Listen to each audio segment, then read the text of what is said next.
Merhaba hevalno, ez hevî dikim ku hûn baş in. Em bipirsin hûn çawa ne? Em hema binivîsin. Hûn çawa ne? Siz nasılsınız? Biz genellikle hun demeyiz ama hun yazdık. Biz genellikle daha samimi ifade ederiz. Du çavayı deriz. Buna tabi artık şey oturmuş, kimi diyor hadeşte razibek, kimi diyor ezbaşım ki birçok böyle ifade kullanılmaktadır. Biz yazım dilinde genel olarak ez başım, baş iyiydi ya da ben iyi değilim derseniz daha önceki derslerimizde ifade ettiğimiz gibi ez ne başım gibi. Evet, bu dersimize böyle bir tekrarla başlamış olduk. Ez jî başım hêvî dikim ku hûn jî baş bin hêvî umut. Hêvî dikim ku hûn jî baş bin. Umut ediyorum. Siz de iyisiniz. İyi olmanızı umut ediyorum ya da. Evet. Hun çavane, du çavayı ez başım. Ez ne başım? Hevi dikim ku hunci baş bin. Evet. Böyle bir hal hatır sorarak dersimize başladık. Tabi bugünkü dersimizde he var demektir. Biliyorsunuz bu sondaki ekler tekil ve çoğul. Bu tekildi, bu da çoğuldu. Heye var, hene vardırlar. Çoğul ya. Vardırlar ya da varlar. Bugün biraz bunun üzerinde duracağız.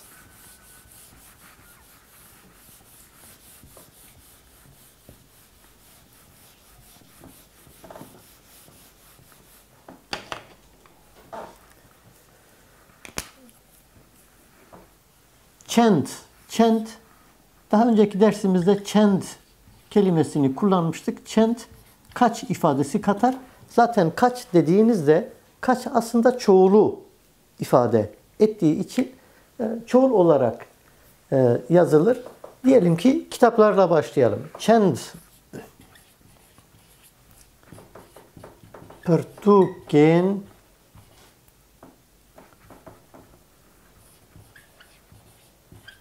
de hene demiştik ya, hene ve çend. Çend zaten çoğul olduğu için genellikle çend ile soru sorulduğunda sorunun sonu çoğul ile biter genellikle. Çünkü soru çoğul bir sorudur. Çend Pertuken de hene. Senin buradaki deyi zaten hatırlıyorsunuz. Pırtuk kelimesini biliyorsunuz. Geriye ne kaldı? Çend kaç? Onu da biliyorsunuz. Hene'yi de şimdi verdik. Burada bilmediğiniz bir şey kalmadı. Diyelim ki iki kitabım var. De Pertuken min hene. Eğer de varsa yani birden fazlaysa zaten çoğuldur. Doğal olarak da çoğul olarak tamamlamış olacağız. Ama bir tane ise pırtukek.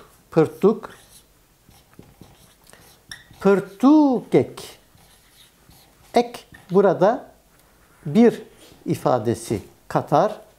Pırtukek min heye. Şimdi burada buradaki ek neydi? Biri ifade ediyordu.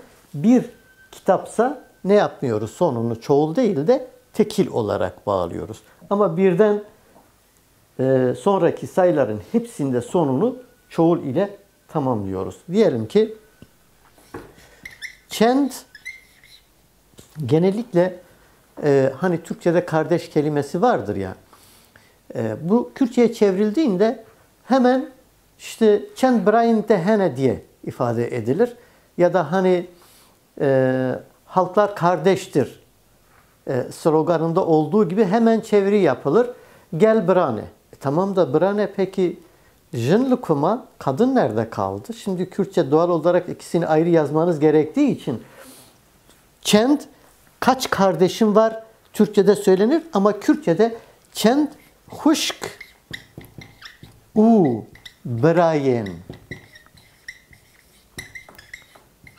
de çend zaten çoğuldu demiştik. Hene.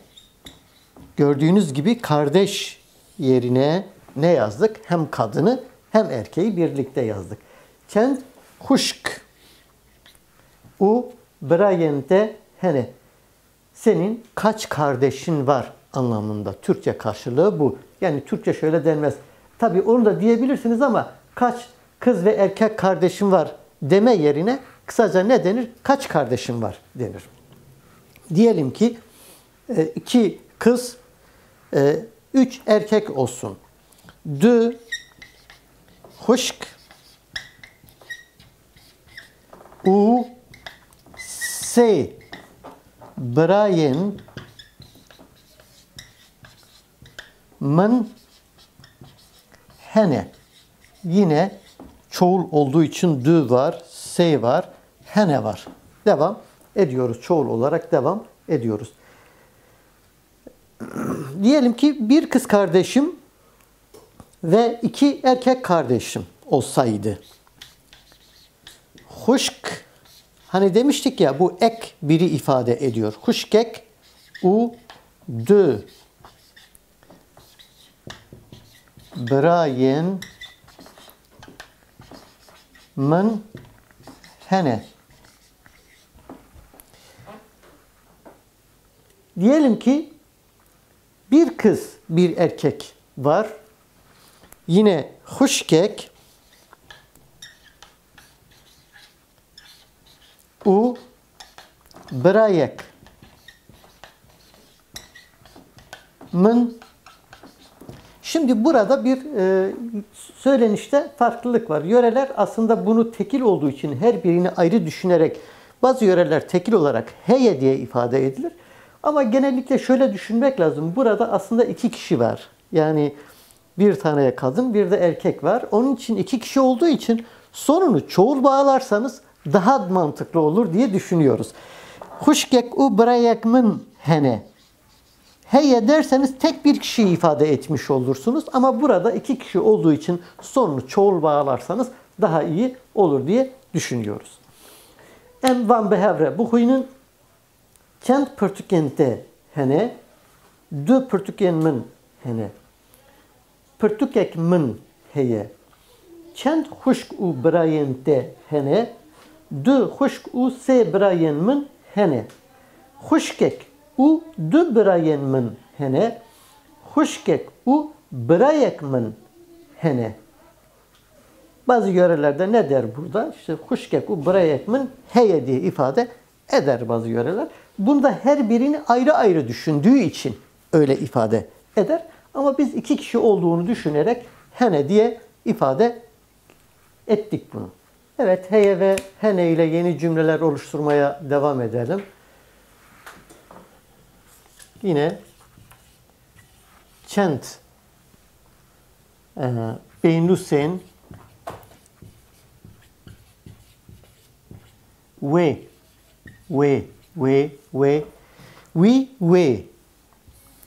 mın de we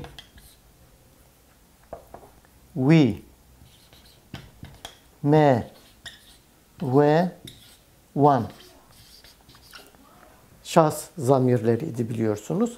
Bu ve de o ve, yani kadını ifade eden ve.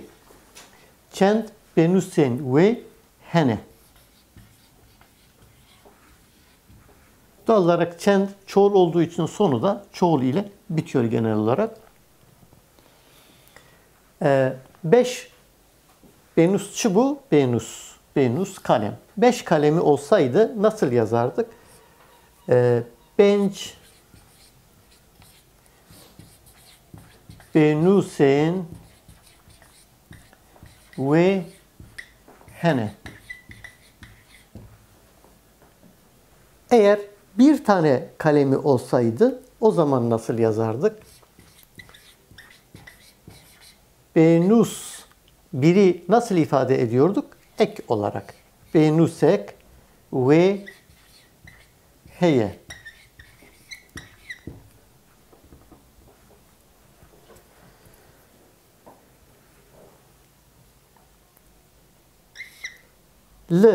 L'den dan katıyordu. Ser, üst ser. Dar, ağaç. L'ser darê çend civik hene. Ağacın üzerinde kaç kuş var? Cevap verirsek diyelim ki 10 kuş var. Ser darê de civik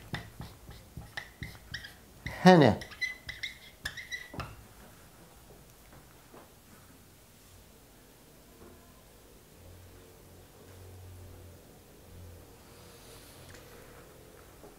Çend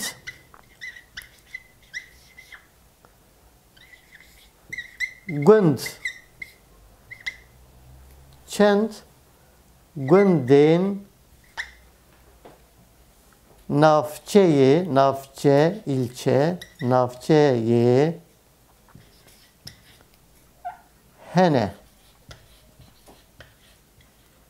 İlçenin kaç tane köyü var? Diyelim ki 30 tane ya da 35 tane yazalım. S, U, Benç, Gündin, Navçeyi,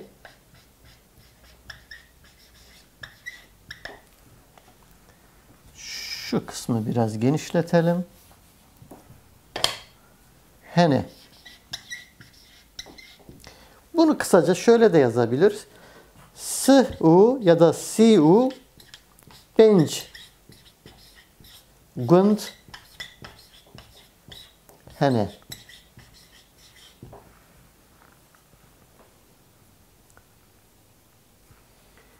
Okuyalım birlikte. Çend benusen ve hene, benç benusen ve hene, benusek ve heye. Buradaki ek biliyorsunuz bir ifadesi katıyordu. Lserdari çendçvik hene, lserdari dehçvik hene, çend günden navçeye hene. Yaşlandık galiba. Suhuppenç günden navçeye hene, suhuppenç günd hene. Bu sorumuzu şöyle de. Herim bölge anlamına gelen bir kelimemiz. Herim.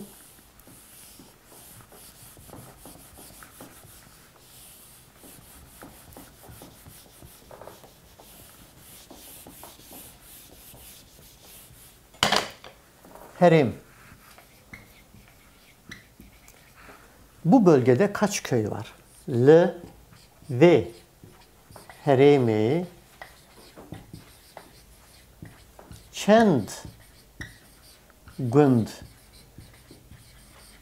hene. Bu bölgede kaç köy var? Yine diyelim ki 45 diyelim. Çıl u benç günd. Kısaca da diyebiliriz. Ya da daha uzun bir şekilde ve heremi çıl u benç günd hene. Evet. Birlikte okuyalım. Em behevre buxuynin. Li heremi çend günd hene çıl penc günd. Anji li heremi çıl penc günd hene. Em dikarin bi avay binivîsin. Em vê dersa xwe jî diqedînin ji bo ku ez guhdarî kirim. Ez spas dikim. Bu dersimizi de burada bitiriyorum. Beni dinlediğiniz için teşekkür ediyorum. Başka bir derste buluşmak dileğiyle.